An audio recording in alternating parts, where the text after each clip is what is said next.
Let's make a gluten-free bread out of red lentils. Welcome back to the Whole Food Plant-Based Cooking Show, where we make plant-based cooking easy. I'm Jill, and today we're going to make this delicious gluten-free lentil bread. So the star of the show are red lentils. Can you believe it? You can make bread out of lentils. And we're using our lentils today from our partner Essential Organics, who carry over 600 organic products. And if you want to check them out, you can use the code PLANTBASEDEASY at checkout for 10% off your order. All right, so what you do with these lentils, I've got 1 pound of the red split lentils that I soaked for 3 hours. I wouldn't go much farther than 3 hours. If you go too long, if you soak them too long, then because the loaf is really heavy, the bottom half of that loaf is gonna be just kind of claggy, and you don't want that. So 3 hours soak, and then you rinse them off, drain off all of that water, and we're gonna stick that into our blender.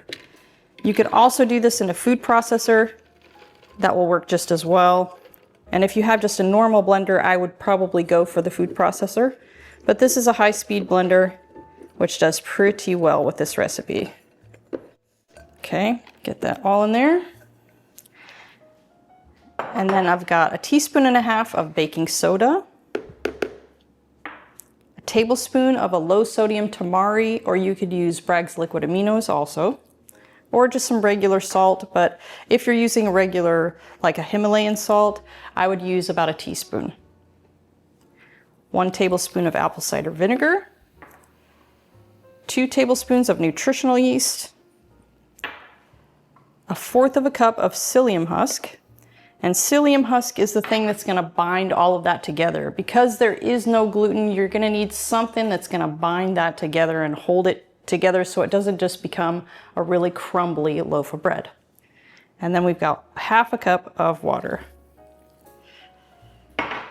So then we're just gonna stick this in the blender, and we're gonna blend on really slow. You wanna do this slow so that it can really pull all of that, all of the ingredients down to the bottom while it's mixing.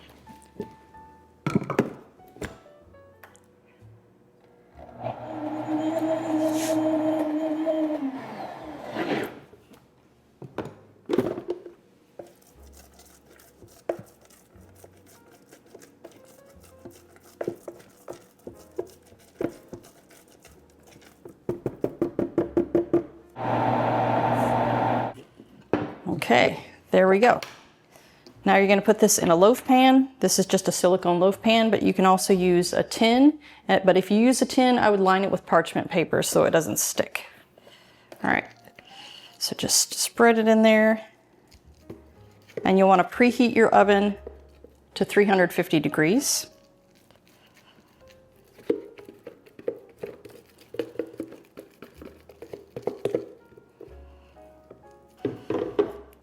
Okay, and you'll just want to smooth the top down a little bit.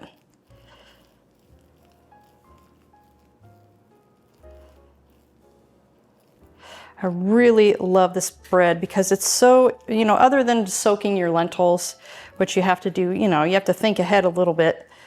But this is such a quick and easy bread, and it's great because it's gluten-free, it's loaded with protein, and it's a really, really hearty bread that fills you up because it's so full of fiber. So I like to pat it down just a little bit so that it fills in all those little spots. Now we're going to stick it in the oven for 60 minutes.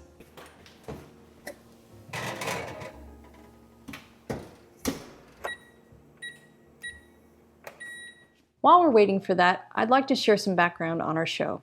The Whole Food Plant-Based Cooking Show is crowd-funded, which means these free weekly recipe videos, along with our entire catalog of free printable recipes on our website, plantbasedcookingshow.com, and our Plant-Based Cooking Made Easy cookbook series, are all made possible in part by the generous patronage of our supporting membership community. So if you love our recipes, I invite you to join us on our mission to make plant-based cooking easy, and follow the link in the description to become a supporting member today. There's no denying the plant-based diet is a nutrient powerhouse, but did you know there are a handful of hard-to-get nutrients even well-crafted diets are often lacking? The latest research suggests that complementing your diet with a few specific vitamins, minerals, and omega-3s will help boost your energy and keep you thriving for the long term. That's why my daily health routine includes Complement Essential. Complement Essential contains the 8 critical nutrients lacking from most plant-based diets in dosages optimized specifically for us. As a special discount for our viewers, just use code PLANTBASEDEASY at checkout to save 15% off of your order. Okay, our bread is done and I've let it sit here for about 5 minutes already. You don't want to try to pop this out of the tin. Well, if it's in a tin with the parchment, you can just lift it out. But if you're in a silicone mold like this, you don't want to do it right away because you might like tear into the side or something. So just let it sit for about 5 minutes and then you can pop it out, which I'm going to do right now. I like to just kind of pull on the edges so that it pulls away a little. Instead of trying to slide a knife down the edges, I just pull it away a little bit. And then I put it in my hand like this. And then this has these little pieces that come out like that, so you can kind of press it like that, so it comes away really easy. Just like that. And you do want to pop this out of your tin or your silicone mold, because if you leave it in there, that condensation gets on the outside of the edges and it'll make it get soggy. So you want to get that out and let it cool completely on your cooling rack. Good tip for this too, if this is too much for you to eat in, say, about a week or so, you can always cut it in half. Once it's cooled, cut it in half and put half in the freezer and half in an airtight container in the fridge. And you can, just slice as you go. Okay, I'm gonna let this cool a little bit and then I'll meet you at the table for a taste. Okay guys, it is time to dig in. I'm gonna slice off a little piece here. Now this isn't a light and fluffy bread. This is a pretty dense bread, but super delicious if you toast it really nice and thin. My favorite thing is to toast it and put a little peanut butter on there, but you can use it for sandwiches. It's really, really great. And it has kind of that peppery flavor from the lentils. I just love it. Kind of spongy.